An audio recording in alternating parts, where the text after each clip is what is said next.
So if you have a washing machine that shows error 18 and you can't wiggle this more than maybe like this, then it's stuck, you can't get it further on out, and then there's something stuck between the machine and the filter.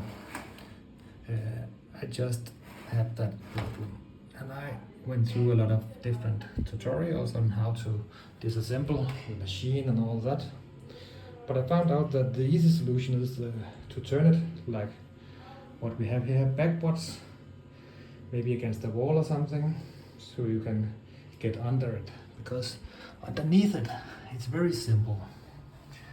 It will look like this. Come in here and see that there's this pump in between underneath it, and what you want to do is actually just take this off, pull this off like this. It's a little bit hard, but you can do it, and then what you will find is that this is full of something that makes it stuck. And what I just found was some newspapers, some dental sticks, even more dental sticks, and some dirt stuck in there, lots of different things. And after taking this out, maybe also just put a finger into the filter here to see if anything is left. Then it's possible to actually get it all the way around, and then from here it's really easy. Of course, now it needs to be back, and that's a little bit problematic. I won't show it here, but it's actually just to wiggle this on back here,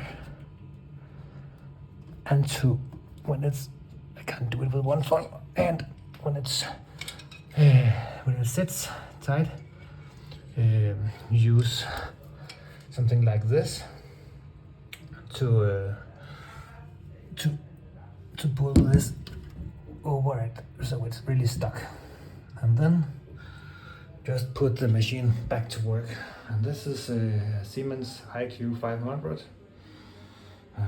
Just think this is the most easy way to do it. It will happen occasionally. So yes, this is the quick fix I will use.